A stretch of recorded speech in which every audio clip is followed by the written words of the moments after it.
देवराया पंढरीच्या देवराया दंडवत तुझे पाया समचरण सरोजम सांद्र नीलांबुदाबम जगननिहित पानिं मंडलं मंडनानां तरुण तुलसीमालां कंदरं कंजनेत्रं सदयधवलः संविठ्ठलं चिन्तयामि सम्पादितानं च विदाय भक्तिं विलोकितोऽयन समाधिराजः वैराग्यवन्तं सुविचारयुक्तं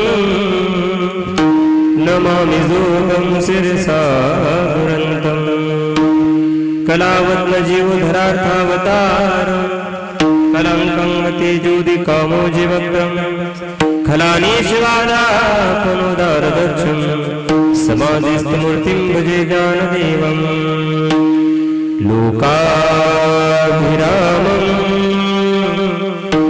रणरङ्गधीरं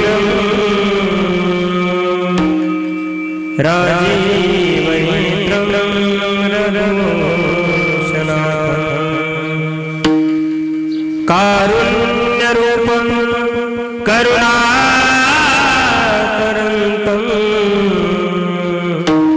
श्रीरामदूतं शरणं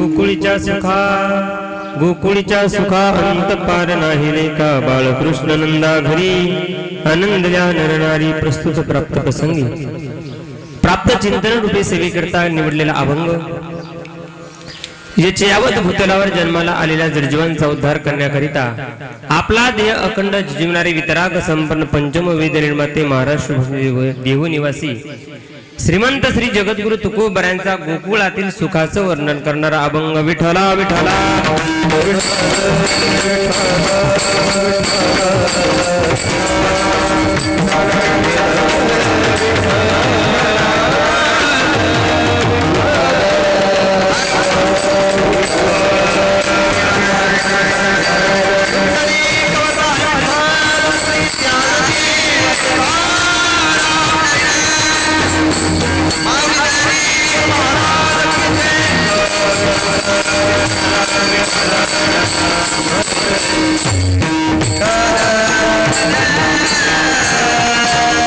अभंगाला सुरुवात करण्या अगोदर अल्पसा पर्याय द्यायचा तो म्हणजे असा.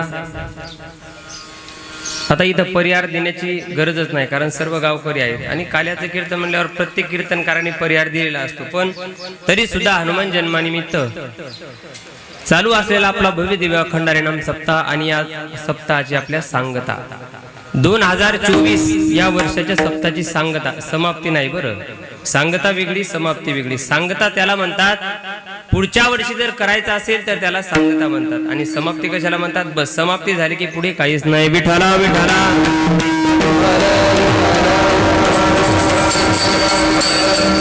म्हणून सर्व गावकऱ्यांच्या सहकार्याने गुणीजनांच्या उपस्थितीमध्ये आमचे विक्रम महाराज असतील, ओमकार महाराज असतील, दीपक महाराज असतील, वैभव महाराज असतील, कैलास महाराज असतील, गोपाल महाराज असतील, आमचे गणेश डॉक्टर असतील, सर्वच गावातील भजनी मंडळ आपण सर्वांचा समोर उल्लेख करणार आहोत. सर्वांच्या चरणी विनम्र अभिवादन करतो आणि कीर्तन सेवेला प्रारंभ. विठ्ठला विठ्ठला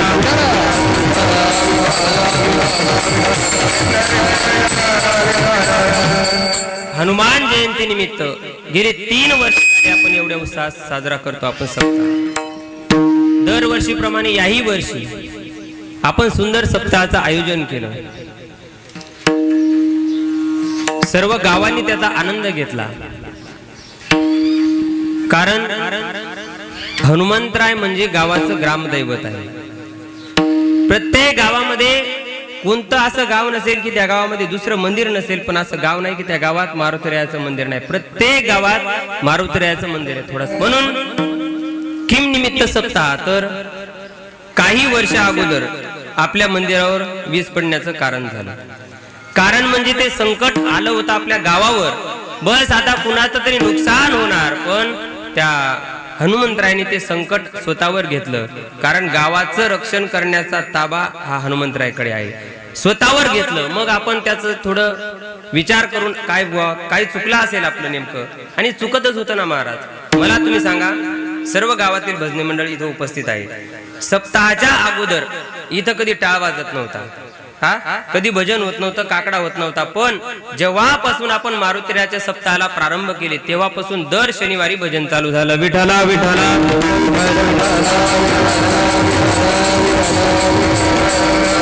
वीज पडण्याचं कारण झालं आणि आपण सप्ताहाचं आयोजन केलं. गेले 3 वर्ष झाले आपण एवढ्या उत्साहामध्ये सप्ताहाचं नियोजन करतो.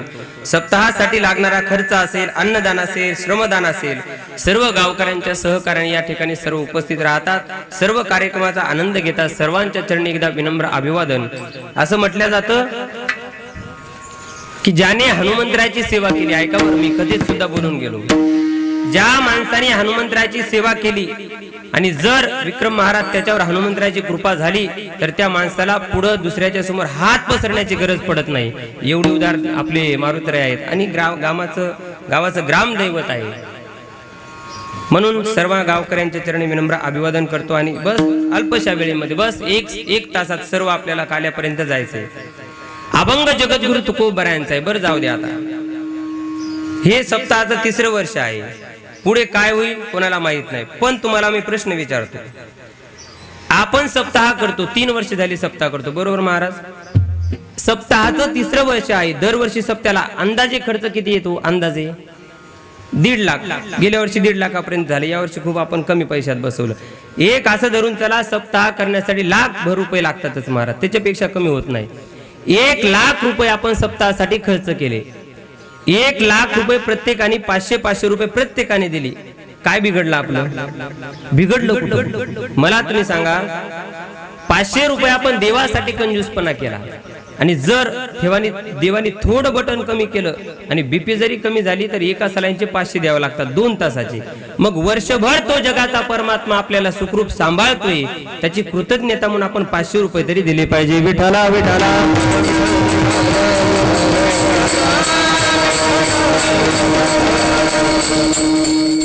म्हणून सर्वांनी 3 वर्ष झाले एवढ्या उत्साहात सप्ताहाचं नियोजन केलं. याही वर्षी तसाच सप्ताह आपला आनंदामध्ये पार पडला.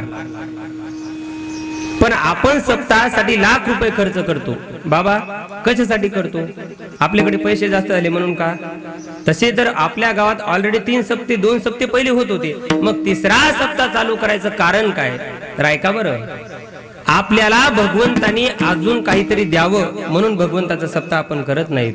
मारुतीरायानी आपल्याला काहीतरी द्यावं म्हणून मारुतीरायाचा सप्ताह नाही, तर आजपर्यंत जे आपल्याला सर्वस्वाचं ज्ञान त्यांनी दिलंय त्याची कृतज्ञता म्हणून सप्ताह. विठ्ठला विठ्ठला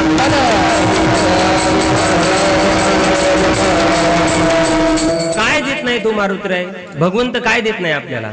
तुम्हाला वैभव महाराजांनी सुद्धा सांगितलं, मी कधीच सांगितलं, रात्री झोपणं आपल्या हातात आहे, पण सकाळी उठवायचं का नाही उठवायचं या मारुतीरायाच्या हातात आहे. ऐका बरं, समोर तुमच्याकडे 10 लाख रुपये असू द्या, तुम्ही 10 लाख रुपये पैसा खर्च करून शेतात 50 फूट नाही 100 फूट विहीर खोदू शकता.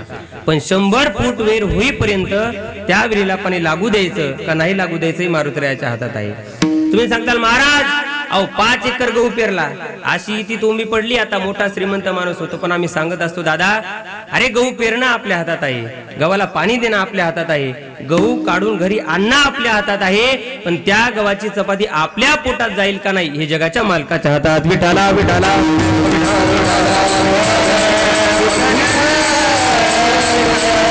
जगाच्या मालकाचे आपल्यावर अनेक उपकार आहेत महाराज, अनेक उपकार आहेत. म्हणून आपण 500 रुपये तरी देवासाठी दिले पाहिजे. काय झालं, एक 80 वर्षाचे बाबा दवाखान्यामध्ये गेले. ऐका बरं, 80 वर्षाचे बाबा दवाखान्यामध्ये गेले आणि हार्टचं ऑपरेशन करायचं. 2 तासात ऑपरेशन होतं. हार्टचं ऑपरेशन करायचं म्हणून एक 80 वर्षाचे बाबा दवाखान्यात गेले. 2 तासात ऑपरेशन झालं आणि त्यांना बेडवर टाकलं आणि डॉक्टर साहेबांनी बिल केलं त्याचं 8 लाख रुपये. ऐका बरं, खूप गोड सांगतोय. 8 लाख रुपये बिल केलं. कंपाऊंडरने ती बिलाची चिठ्ठी बिल घेतलं आणि बाबाच्या हातात दिलं. जसं 8 लाख रुपयाचं बिल पाहिलं ते 80 वर्षाचे बाबा रडायला लागले. महाराज ऐका, माझ्याकडे लक्ष द्या. 80 वर्षाचे बाबा रडायला लागले. त्या कंपाऊंडर धावत गेला, डॉक्टर साहेब अहो आता ज्या बाबांचं आपण ऑपरेशन केले ते बाबा रडतात, काय झाले तुम्ही जाऊन विचारा, त्यांचं काही दुखतंय का? साहेब त्यांच्या जवळ गेले महाराज आणि विचारलं, बाबा तुमचं काही दुखतंय का, सांगा का रडता तुम्ही? त्यावेळेस त्या बाबांनी सांगितलं, अहो माझं काही दुखत नाही. मग सांगितलं, बाबा तुम्हाला नेमकं रडायला काय झालं? रडायला काय झालं असं म्हटल्याच्या नंतर त्या डॉक्टर साहेबांनी विचारलं, बाबा 2 तासाचं बिल 8 लाख रुपये झालं, तुम्हाला पैसे नसतील तर 1 लाख कमी द्या, पण रडू नका. त्या बाबांनी सांगितलं, डॉक्टर साहेब अहो 10 लाख जरी बिल झाला असताना तरी आनंदाने दिलं असतं. मग त्या डॉक्टरांनी विचारलं, बाबा तुम्ही का रडता? तर त्या बाबांनी जेवढं उत्तर दिलं ना तेवढं उत्तर घरी घेऊन जा. त्या बाबांनी सांगितलं, डॉक्टर साहेब अहो तुम्ही 2 तास माझं हृदय दवाखान्यात सांभाळलं तर 8 लाख रुपये बिल केलं. किती? 2 तास तुम्ही माझं हृदय दवाखान्यामध्ये सांभाळलं तर 8 लाख रुपये बिल केलं. 80 वर्ष झाले तो जगाचा बाप मला सांभाळतोय, अजून बिल पाठवलं नाही. मग ते बिल आपण कुठं भरायचं? आपल्या गावातल्या सप्ताहात. विठाला विठाला. एक पानडी होता बरं का, पानडी पानडी पानडी काय करतो पाणी दाखवतो, पण कुठलचं? वरचं का जमिनीतलं? जमिनीतलं. असं बोलत जा म्हणजे लिंक लागते. एक पानडी होता बरं का, उपकार सांगतो बरं त्या मारुतऱ्यांचे. एक पानडी होता, पण त्याचं एक वैशिष्ट्य होतं महाराज. लात मारली त्या ठिकाणी पाणीच लागायचं. डॉक्टर साहेब लात मारली की त्या ठिकाणी पाणी लागायचं. बोर खाली जायचं नाही, विहीर खाली जायचे नाही. आता ती मशीन आली, त्या मशीन पेक्षा चॅप्टर होतं बरं महाराज. लात मारली की बस तिथं बोर घ्यायचा, पाणी लागायचं. पण असं असतं, माणसाकडे पद प्रतिष्ठा श्रीमंती आली की माणसाचा अहंकार सुद्धा वाढतो. त्याच्या मनात आलं, अरे आपण लात मारल्याच्या नंतर इथं पाणी लागत असेल तर आपण जगात सर्वात मोठे आहेत. अहंकार झाला, पण अहंकार देवाला सहन होत नाही. तेव्हा काय केलं, एक दिवस सकाळी 8 वाजता त्याची लघवी गुंतली महाराज. सकाळी 8 वाजता लघवी गुंतली तर रात्री 8 वाजेपर्यंत लघवीच होत नाही. पोट गच्च भरलं, गडबडा लोळायला लागला, मरतो म्हणे आता, कुणीच मला वाचवू शकत नाही. अनेक डॉक्टर साहेब आले. डॉक्टर साहेबांनी सांगितले, याच्यावर आमच्याकडे औषधच नाही, तुम्ही आता देवाच्या भरोश्यावर. अनेक गाव जमा झालं, सर्व लोक रडायला लागले. पोटाला हात धरला, बाजेच्या खाली पडला आणि गडबडा लोळायला लागला, मरतो म्हणे आता. तेवढ्यात त्याचे 4-5 मित्र भेटायला आले आणि त्या मित्रांनी सांगितलं, अरे असं अभद्र का बोलतो, मरतो म्हणे आता, काय झालं तुला मरायला? सांगितलं, मित्रांनो अरे सकाळी 8 वाजल्यापासून माझी लघवी गुंतली पण अजून लघवी होत नाही. त्यावेळेस त्या मित्रांनी सांगितलं, का रे अरे लात मारल्याच्या नंतर तू जमिनीतलं पाणी काढू शकतो, मग पोटातलं बाहेर निघत नाही का तुला? काय सुंदर प्रश्न विचारला. सांगितलं, अरे लात मारल्याच्या नंतर जमिनीतलं पाणी काढू शकतो, मग पोटातलं निघत नाही का? हे वाक्य त्याने ऐकलं आणि त्याचे डोळे भरून आले. तो रडायला लागला आणि रडत रडत त्या मित्रांना सांगितलं, मित्रांनो आज समजलं रे मित्रांनो, लात मारल्याच्या नंतर जमिनीतलं निघू शकतं पण पोटातलं पाणी बाहेर काढण्यासाठी जगाच्या मालकाचीच गरज आहे. बस एवढे उपकार जगाच्या मालकाचे आपल्यावर आहेत, एवढी गोष्ट माणसाने ध्यान ठेवायची आणि परमार्थ करा. विठ्ठला विठ्ठला.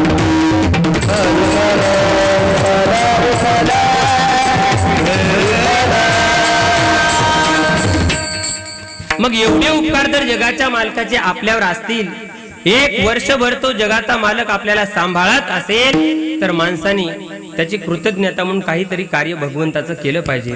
मला सांगा डॉक्टर साहेब, 2018, 19, 20 या काळामध्ये महाराष्ट्रावर एक संकट आलं. सर्वात मोठा उपकार सांगतो बरं, एवढा जरी उपकार घरी घेऊन गेलात तर दरवर्षी आपल्याला सप्ताहाला वर्गणी मागायला फिरायची वेळच येणार नाही, आणून देतील लोक, पण हे घेऊन गेलं पाहिजे घरी. कोरोना आला होता बरोबर, त्या कोरोनामध्ये अशी परिस्थिती झाली होती, लोक जाळायला जागा नव्हती, लोक पुरून टाकायला सुरुवात केली. अरे बाप मेला तर मुलाची भेट होत नव्हती, आई मेली तर मुलीला चेहरा पाहायला भेटत नव्हता, एवढी बिकट परिस्थिती आली होती, लोक जाळायला जागा नव्हती. पण या लाख समाजामध्ये 3 वर्षात जो लाखो समाज गेला, या 3 वर्षात गेलेल्या लाखो समाजामध्ये तुमचा आणि माझा नंबर लागला नाही, हा जगात सर्वात मोठा उपकार जगाच्या मालकाचा आपल्यावर. बस एवढी गोष्ट ध्यान ठेवा आणि पुढच्या वर्षी आपण परमार्थ करा. विठ्ठला विठ्ठला. आज सप्ताहाचे सांगतेचा दिवस, आज भगवंताचं चरित्र उचरायचं, पण कुठलचं? आज काल्याचं कीर्तन म्हटलं की थोडं बांधेल कीर्तन. काल बाबांनी सांगितलं ना, दगडू बाबांनी काय सुंदर कीर्तन केलं महाराज, एकदा जोरदार टाळी वाजवा. एक सांगू का, हे फक्त भगवंताच्या सेवेचं फळ आहे, दुसरं काहीच नाही महाराज. पण गावात राहून अनेक विद्यार्थ्यांना गीतेची संहिता देऊन आपले शिष्य, आता मी सुद्धा त्यांचा शिष्य आहे महाराज, माझे आता गुरु अनेक असतील. जोग महाराजांकडे शिकलो ते गुरु माझे गुरु रे गणेश भाऊ जटाळे, पण माझा सर्वात पहिला गुरु म्हणजे आमचे दगडू बाबा. विठ्ठला विठ्ठला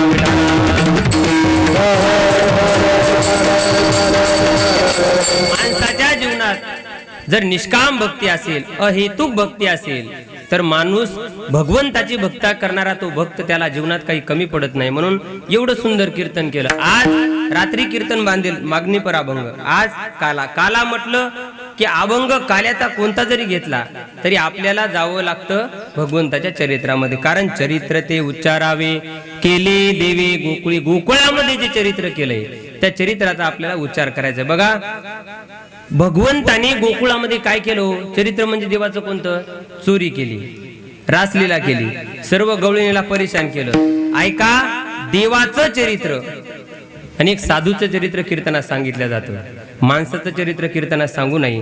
आणि सांगत असेल तर त्याला विनंती, माणसाचं चरित्र सांगण्यासाठी नारदाची गादी नाही. विठला विठला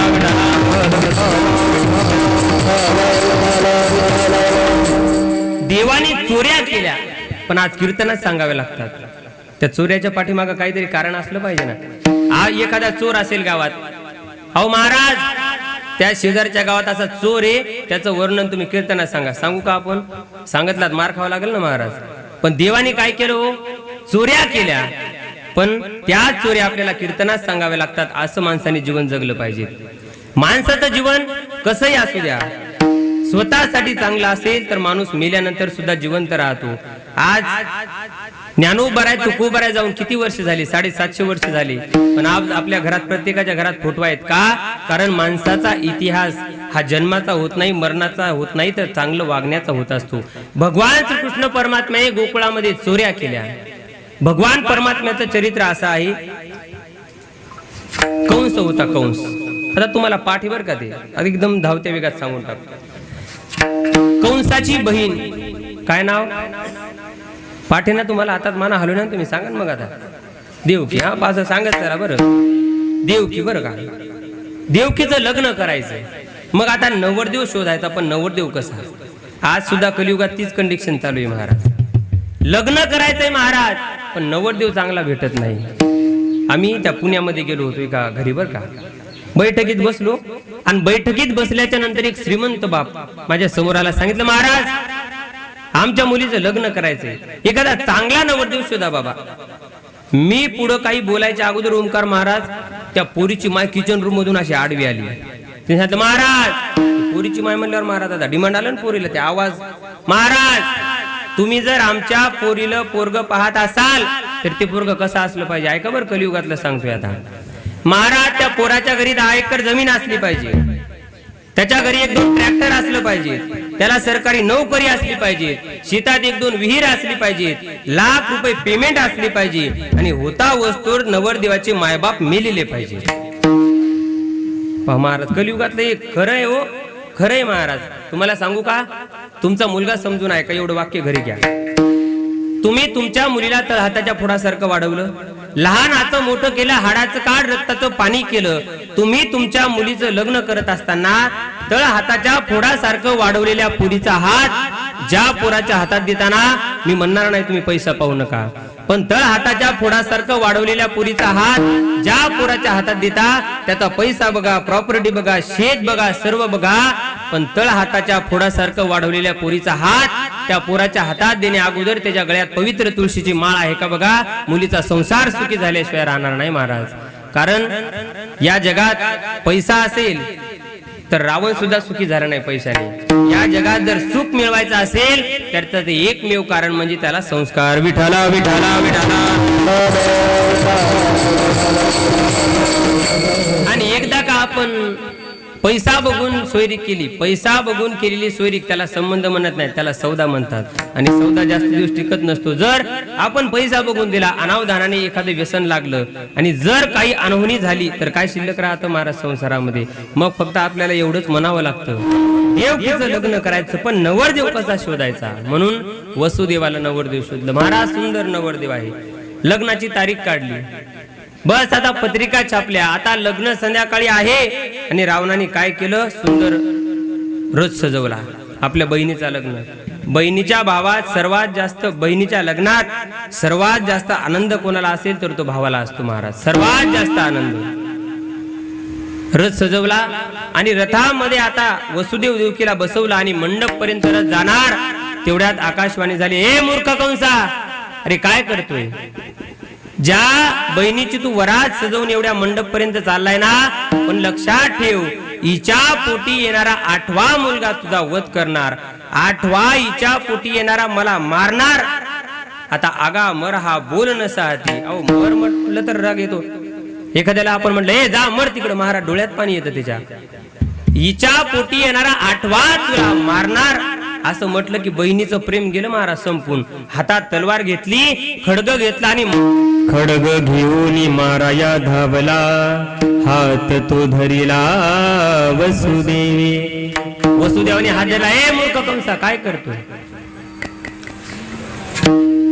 कंसाने सांगितलं तुम्ही सोडा. सांगितलं अरे तुझी बहीण आहे ती, हिला जर मारलं तर तू कलंकित होशील. पण रावण कुठं ऐकतो महाराज, कंस कुठं ऐकतो? हात वसुदेवाने सांगितलं मुक्का बस. मेहुणा होता ना महाराज, शांत बस म्हणे. महाराज खडग टाकून दिलं. मग वसुदेवाने सांगितलं ऐक कंसा, प्रॉब्लेम काय आहे? हिच्या पोटी येणारा 8वा तुला मारणार ना. मग एक काम कर, आमचं लग्न लावून दे, आम्ही याला तुमच्या कधी शाळेत ठेव. एक मुलगा झाला की तो प्रत्येक मुलगा आम्ही तुला आणून देतो. महाराज ठरलं, दोघांचं ठरलं, दोघांना कैदी शाळेत टाकलं. एक मुलगा पहिला झाला. आता आपल्याला धावता विकत जायचंय. लग्न झालं, संसार चालू झाला, पहिला मुलगा झाला. आणि जसा पहिला मुलगा झाला ना, ते शिशुरूपातलं बाळ, नुकत जन्माला आले निरागस बाळ देवकी मातेने आपल्या हातात घेतलं आणि त्याच्याकडे बघितलं. डोळ्यातल्या अश्रू धाराला व्हायला लागल्या. पण वसुदेवाने सांगितलं देवकी, जर या मुलाला आपण इथं ठेवलं तर आपलं काही खरं नाही. मग आपल्याला जर जगाचा मालक या जगात प्रगट करायचा असेल, अवताराला आणायचा असेल, तर आपल्याला हे मुलं याला समर्पण करावे लागतील. पहिला मुलगा झाला, हातामध्ये घेतला आणि सांगितलं देवकी नेऊन देतो. रावणाच्या हवाली केला. पहिला, दुसरा, तिसरा, चौथा, 5वा, 7वा गर्भ गुप्त झाला, गोकुळात गेला. तिकडे माया जन्माला आली आणि आता 8वा भगवंत जन्माला येणार. भगवंत जन्माला येणार. सर्वत्र लख प्रकाश पडला, लख प्रकाश पडला आणि एकदम चतुर्भुज रूपानं भगवंत प्रगट झाले. चतुर्भुज रूपानं भगवंत जेव्हा प्रगट झाले त्यावेळेस देवकी माता म्हणते देवा, अहो तुम्ही एवढे मोठे होऊन जन्माला आलात तर तुम्हाला माझा मुलगा कोण म्हणेल? तुम्ही थोडे छोटे व्हा, काय करू मा? 2 हात गायब केले, 1 महिन्याचे झाले, 1 दिवसाचे झाले. आणि 1 दिवसाचे झाल्याच्या नंतर बस सांगितलं मा, आता शिशुरूपामध्ये नुकतंच जन्माला आलेलं बाळ जसं असताना तसं तुझ्या मांडीवर झोपतो. पण देवकी मातेने सांगितलं देवा, अहो नुकतंच जन्माला आलेलं बाळ तुम्ही झालात, पण नुकतंच जन्माला आलेलं बाळ बोलत नसतं ना, काय करत असतं मा? काय करत असतं मा? सांगितलं देवा, नुकतंच जन्माला आलेलं बाळ बोलत नसतं तर ते रडत असतं. भगवंत रडायला सुरुवात करतात. किती रडतात? बाळ रडायला लागलं, मध्यरात्र होती, पण भगवंतानी रडण्याच्या अगोदर सांगितलं बाबा, मला जर तुम्ही रावणा कंसाच्या हाती दिलं तर कंस माझ्या हाताने आताच मरते, पण मला गोकुळातलं चरित्र करायचं. मग तुम्ही काय करा, मला आता इथं ठेवू नका, मला तुम्ही नंदाच्या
सांगितलं बाबा मला या ठिकाणी ठेवू नका, नंदाच्या घराला मजनी गोकुळाला. डोक्यावर घेतलं वसुदेवाने भगवंताला. ऐका बरं, डोक्यावर घेतलं, धोधो धोधो पाऊस चालू आहे, यमुना माता दुथडी भरून वाहत आहे. पण आता पलीकडच्या तीरावर जायचं कसं? काठापर्यंत आले, जागेवर थांबले, पाण्यामध्ये पाय ठेवला. पाण्यामध्ये पाय ठेवला, गुडघ्या इतकं पाणी आलं, कमरे इतकं पाणी आलं. ऐका बरं, पाण्याची आणि माणसाची एक मजा असते. कशी? पोहणं नसलं किंवा असलं तरी सुद्धा माणूस गुडघ्या एवढ्या पाण्यात जातो, काहीच वाटत नाही. ओंकार महाराज, गुडघ्या एवढ्या पाण्यात माणूस जातो, काहीच वाटत नाही. कमरे इतक्या पाण्यात जातो तरी काही वाटत नाही. छाती इतक्या पाण्यात जातो तरी सुद्धा काही वाटत नाही. पण जेव्हा महाराज गच्चीपर्यंत, नाकापर्यंत पाणी आलं ना, मग त्याचे हातपाय हलायला सुरुवात होतात. पाण्यामध्ये उतरले, धोधो धोधो पाऊस चालू आहे, पूर व्हायला लागला. पाण्यामध्ये उतरले, कमरे इतक्या पाण्यात, छाती इतक्या पाण्यात. बस आता गळ्याला पाणी लागलं आणि आता भगवंताला पाणी लागणार. पण वसुदेव विचार करतात की यमुना माता एवढी दुथडी भरून कधीच वाहत नाही. पण त्या यमुना मातेला भगवंताचं दर्शन घ्यायचं होतं. देवाला काय सांगावं लागतं, न सांगता तुम्हाला कळू येते अंतर. भगवंतानी आपला एक पाऊल असा बाहेर टाकला. यमुना मातेने दर्शन घेतलं, भगवंताच्या चरणाला स्पर्श केला. स्पर्श झाल्याबरोबर यमुना माता दुभंगली आणि सरळ वाट दिसायला लागली. पलीकडच्या तीरावर गेले. पण आता इथं गोकुळामध्ये मध्यरात्र होती महाराज. मध्यरात्र होती. चालत चालत आले, नंद बाबाच्या घराच्या समोर आले. इकडं माया जन्माला आलेली होती. त्या ठिकाणी भगवंताला ठेवलं आणि माया जन्माला आल्यामुळे सर्व गोकुळावर माईचं आवरण पडलेलं होतं. कुणीच जागं नव्हतं महाराज, कुणीच जागं नव्हतं. ऐका कसं असतं, गावात 11च्या नंतर साधा माणूस जरी फिरायला लागला तर कुत्रे तरी भुकतात माणसावर, बरोबर आहे. आता हे पाटलाचं कुत्र दिवसात भुकतंय महाराज. कालच धरत होतं ते, वाचलो नाही तर कथाकार बदलावा लागला असता. विठ्ठला विठ्ठला विठ्ठला, स्वभाव आहे त्यांचा, पडिले स्वभाव आहे, कुत्र्याचा स्वभाव आहे. म्हणून कुत्रे तरी भुकतात, बरोबर. पण मायेचं एवढं आवरण होतं की बस गोकुळात नंद बाबाच्या वाड्यात आली, पण कुत्र भुकलं नाही, कोणी उठलं नाही. त्या मायेला घेतलं, भगवंताला तिथं ठेवलं आणि बस घेऊन गेले तिकडं. आता भगवंत इकडे जन्माला आले. भगवंत जन्माला आले, भगवंत रडायला लागले. एक सखी आली आणि बघितलं तर काय, यशोदा मातेच्या जवळ भगवंत जन्माला आले. शिशुरूपात बालक रडत आहे. धावतच गेली, महाराज बधाई हो. काय झालं? अहो महाराज बधाई हो, बधाई. पण कसं असतं माहितीये का, एखाद्या वेळेस माणसाला आनंद झाला, तो आनंदही माणसाला सहन होत नाही महाराज. आणि एखाद्या वेळेस माणसाला दुःख जास्त झालं, ते दुःखही सहन होत नाही.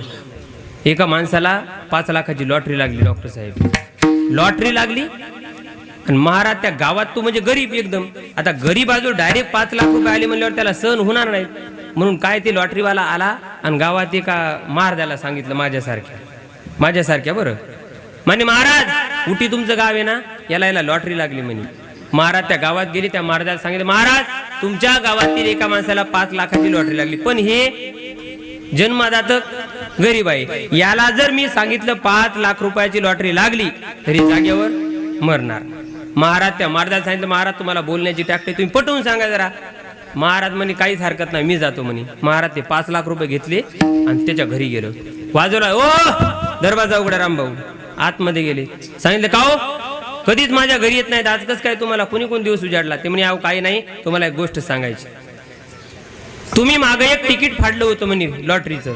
हो फाडलं होतं, काय त्याचं काय खरं? नाही म्हणे, खरं कसं काय नाही. 5 लाख रुपयाची तुम्हाला जर लॉटरी लागली तर तुम्ही काय करसाल?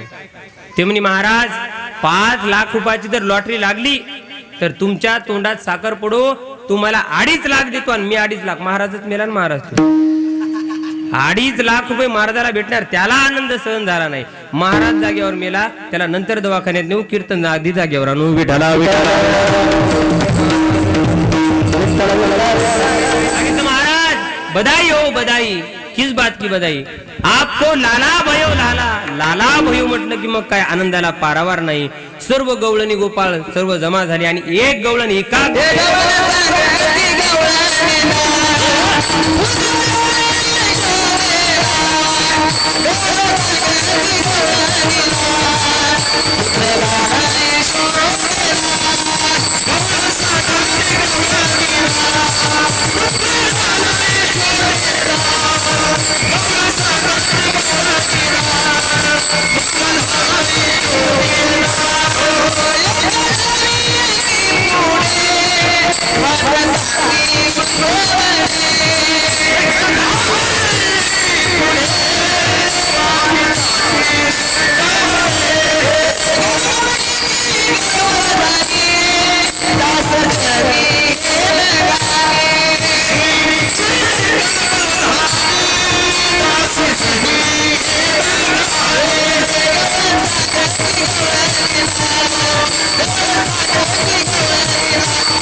सर्वत्र आनंद झाला, सर्व गवळे. अगं ऐकलं का? त्या नंद बाबाला मुलगा झाला, यशोदे मातेला मुलगा, आनंदाला पारावार नाही. आणि भगवंत गोकुळात जन्माला आले आणि त्या गोकुळात किती सुख झालं त्याचं वर्णन महाराज अभंगाच्या पहिल्या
किती सुख झालं. प्रत्येकाच्या चेहऱ्यावर सुखाचा आनंद आहे. गोकुळीच्या सुखा अंत पार नाही लेखा.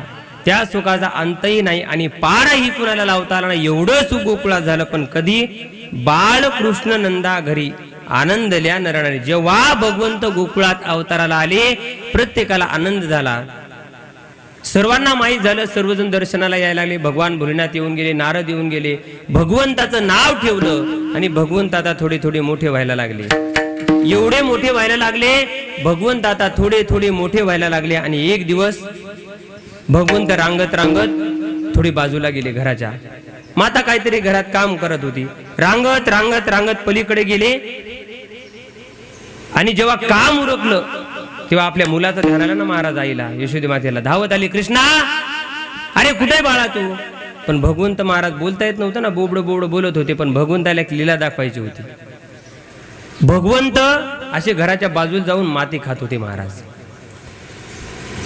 सर्वत्र शोधलं पण कुठेच भगवंत दिसत नाही. त्यावेळेस यशोदा माता सर्व गावात फिरते, अहो माझा कृष्ण पाहिला का? हो माझा काना पाहिला का?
मातेने आवाज दिला, हो माझा कृष्ण पाहिला का कुणी?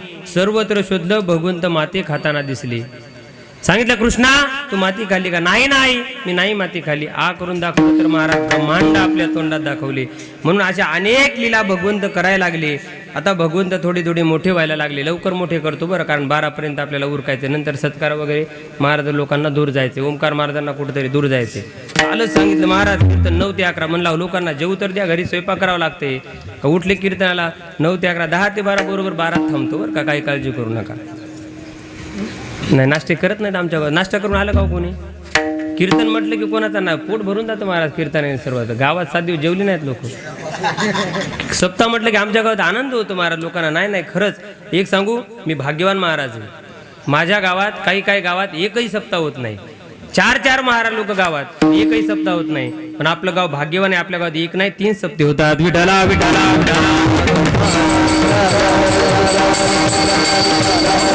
अनेक चोऱ्या करायला सुरुवात केली, अनेक लीला केल्या. फक्त एकच खोडी सांगतो बरं का भगवंताची.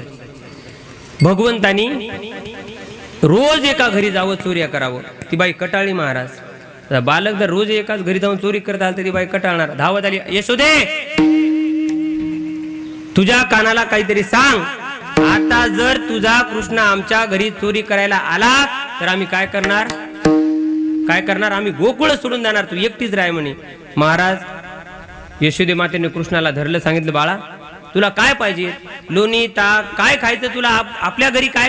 हातात काठी घेतली. अरे कृष्णा कशाला चोऱ्या करतो? तुला आपल्या घरी काय कमी आहे का? चोऱ्या करू नको. काय खायचं तर आपल्या घरचं का, पण लोकांच्या घरी चोरी करू नको. अनेक समजावून सांगितलं पण देवाने काय ऐकलंच नाही. शेवटी एक दिवस चोरी करायला देव गेले. त्या बाईने महाराज भगवंताला धरून आणलं. यशोदी मातेच्या हवाली केलं. सांगितलं, यशोदे सांग आता तुझ्या मुलाला काहीतरी. महाराज माझा मुलगा चोऱ्या करतो हे ज्यावेळेस यशोदी मातेला कळालं ना, हातात काठी घेतली आणि जगाच्या मालकाला एक मातृप्रेमामुळे फक्त जगाच्या मालकाला आईचा मार खावा लागला. महाराज हातात काठी घेतली आणि मारायला लागली. पण भगवंताने सांगितलं, आई अगं या गवळणी येत ना, या खोटं बोलतात. म्हणजे देव चोरच्या चोर वरून हिच्यासाठी लिहिलं असेल महाराज, ज्याने करून लिहिलं बरं काय पद. चोरच्या चोर वरून म्हणजे चोरी करायची, नाव कोणावर घालायचं? गवळणीवर. आपल्यावर येऊ द्यायचं नाही. महाराज सांगितलं, आई अगं मी नाही चोरी केली. मग ह्या गवळणी येत ना, या खोटारड्या आहेत.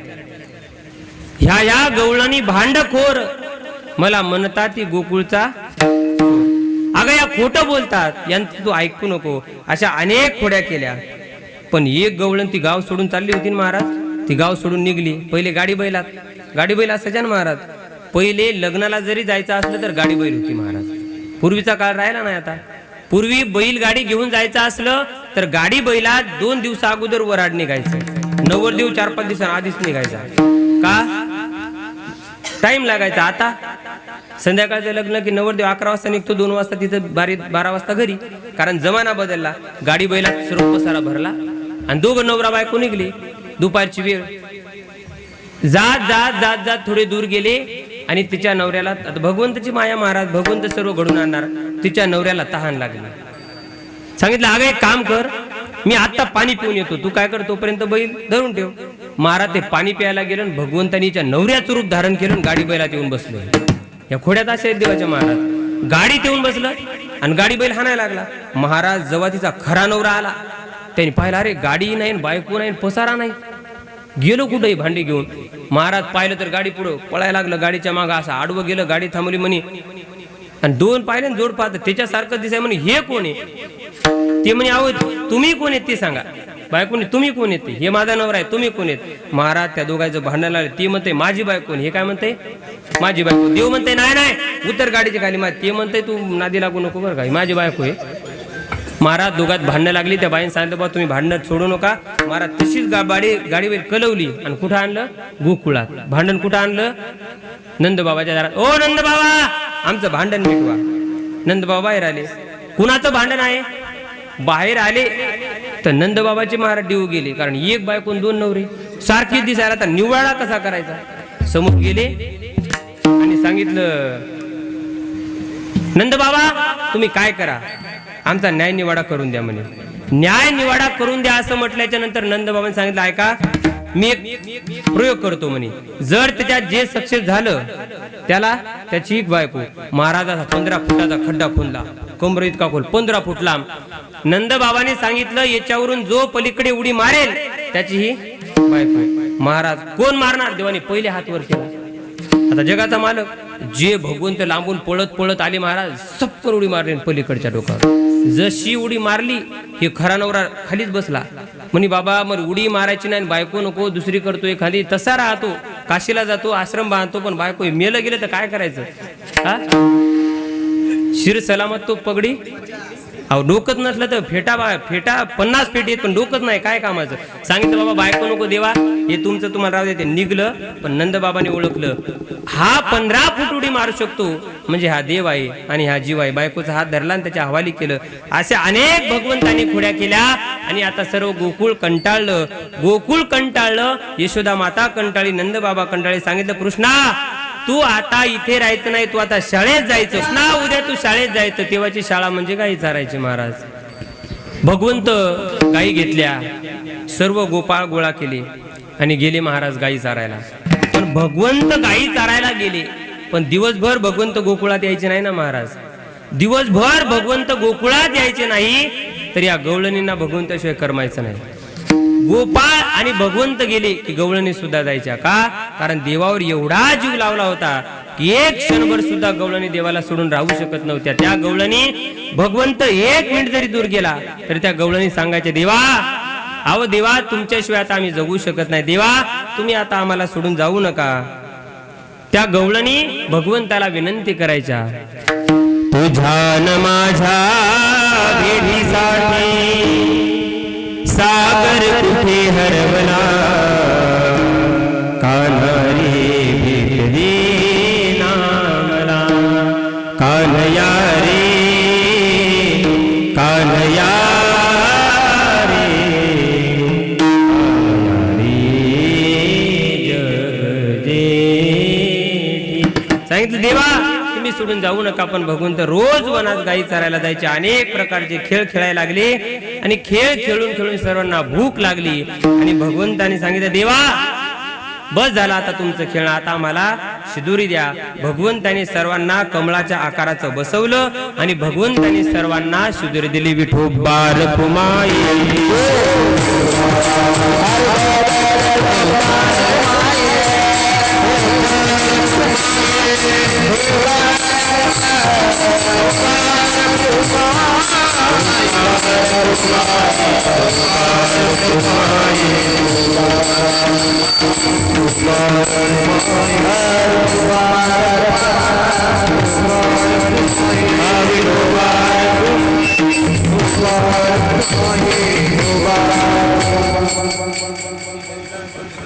शिंकेला